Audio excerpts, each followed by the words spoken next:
അകറ്റി നിർത്താനാകാതെ ലഹരി. കൊല്ലത്ത് തേവലക്കരയിൽ മദ്യപിക്കാൻ പണം നൽകാത്തതിന് മകൻ അമ്മയെ വെട്ടി പരിക്കേൽപ്പിച്ചു. ഗുരുതരമായി പരിക്കേറ്റ കൃഷ്ണകുമാരിയെ വണ്ടാനം മെഡിക്കൽ കോളേജ് ആശുപത്രിയിലേക്ക് മാറ്റിയിട്ടുണ്ട്. മകൻ മനോമോഹനെ പോലീസ് കസ്റ്റഡിയിലെടുത്തതുമായി ബന്ധപ്പെട്ട് എന്നൊരു പ്രതികരണത്തിലേക്കാണ് ആദ്യം. സ്ഥിരമായിട്ട് പ്രശ്നമാണ്. ഈ ചേച്ചി എന്നല്ല, ഈ ഭർത്താവിനെയും ഇവന്റെ അച്ഛനെയും സ്ഥിരമായിട്ട് മൃഗമായിട്ട് മർദ്ദിക്കുന്നത്. അതുമായിട്ട് ബന്ധപ്പെട്ട് ഞങ്ങൾ സ്റ്റേഷനിൽ ഞങ്ങൾ പരാതിപ്പെട്ടിട്ടുണ്ട്. അതിന്റെ അടിസ്ഥാനത്തിൽ 3-4 പ്രാവശ്യം സ്റ്റേഷനിൽ നിന്ന് ജീപ്പ് വരികയും എസ് ഐ അവരുമായിട്ട് സംസാരിക്കുകയും അന്നേരമൊക്കെ ഓരോ വാണിംഗ് കൊടുത്ത് വിടുവാനും. ഇപ്പോഴാണ് മൃഗമായിട്ട് ഇത്രയും വലിയ ക്രൂരത ചെയ്യുന്നത്. അരുൺരാജ് കൊല്ലത്ത് നിന്ന് വിശദാംശങ്ങളുമായി ചേർന്നു. അരുൺരാജ്, ഈ ലെക്കുകെട്ടാൽ തന്നോളമാക്കിയ അച്ഛനെയും അമ്മയെയും മർദ്ദിക്കുന്നത് പതിവാക്കിയ മകൻ ലെക്കുകെടാൻ പണം നൽകാത്തതിനും മർദ്ദിക്കുക എന്ന് പറയുമ്പോൾ എവിടെ എത്തി നിൽക്കുന്നു കാര്യങ്ങൾ? ഇയാളെ ഇപ്പോൾ അറസ്റ്റ് രേഖപ്പെടുത്തിയിട്ടുണ്ടോ? അമ്മയുടെ ആരോഗ്യനില എങ്ങനെയാണ്? ഇതുമായി ബന്ധപ്പെട്ട് നമുക്ക് ലഭിക്കുന്ന വിവരങ്ങൾ എന്തൊക്കെയാണ്? എന്തൊക്കെ വകുപ്പുകളാണ് ഇയാൾക്കെതിരെ നിലവിൽ ചുമത്തിയിരിക്കുന്നത്?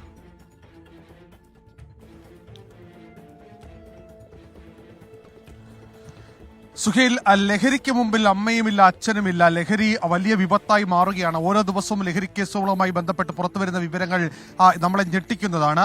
ഒടുവിൽ ഇപ്പോൾ കൊല്ലത്ത് നിന്ന് വരുന്ന വാർത്ത. കൊല്ലം തേവലക്കര പടിഞ്ഞാറ്റിൻകരയിലാണ് മദ്യപിക്കാൻ പണം നൽകാത്തതിന് അമ്മയെ മകൻ വെട്ടി പരിക്കേൽപ്പിച്ചത്. അമ്മയുടെ കവിളത്തും വലത് കൈയുടെ ഞരമ്പും ഇത് വെട്ടിൽ ഗുരുതരമായി ആഴത്തിൽ മുറിവേറ്റിട്ടുണ്ട് എന്നുള്ളതാണ് നിലവിൽ ആശുപത്രിയിൽ നിന്ന് ലഭിക്കുന്ന വിവരം. ആലപ്പുഴ വണ്ടാനം മെഡിക്കൽ കോളേജിൽ ആശുപത്രിയിൽ പ്രവേശിപ്പിച്ചിരിക്കുന്ന കൃഷ്ണകുമാരിയെ ഇപ്പോൾ ചികിത്സ തുടരുകയാണ്. അതേസമയം ഈ കേസുമായി ബന്ധപ്പെട്ട് മകൻ മനോമോഹനെ തെക്കുംഭാഗം പോലീസ് കസ്റ്റഡിയിലെടുത്തിട്ടുണ്ട്. പോലീസ് പറയുന്നത് ഈ മകൻ നിരന്തരമായി മദ്യപിച്ചെത്തി അമ്മയെ മർദ്ദിക്കുന്ന ഒരു പതിവുണ്ടായിരുന്നു. പോലീസ് എത്തിയാണ് ഈ പ്രശ്നം പരിഹരിച്ചുകൊണ്ടിരുന്നത്. പക്ഷേ ആദ്യമായിട്ടാണ് ഇത്തരത്തിൽ ആ മകന്റെ ഭാഗത്തുനിന്ന് ഒരു അക്രമ സ്വഭാവം രൂപപ്പെടുന്നത് എന്നുള്ളതാണ്. എന്തായാലും മകനെതിരെ വധശ്രമത്തിനടക്കം ഇപ്പോൾ കേസ് രജിസ്റ്റർ ചെയ്തിട്ടുണ്ട്. തെക്കുംഭാഗം പോലീസിന്റെ കസ്റ്റഡിയിലാണ്. മദ്യപിച്ച ശേഷമാണ് അമ്മയെ മകൻ ഇത്തരത്തിൽ വെട്ടിപ്പരിക്കേൽപ്പിച്ചത് എന്നുള്ളതാണ് പോലീസ് പറയുന്നത്.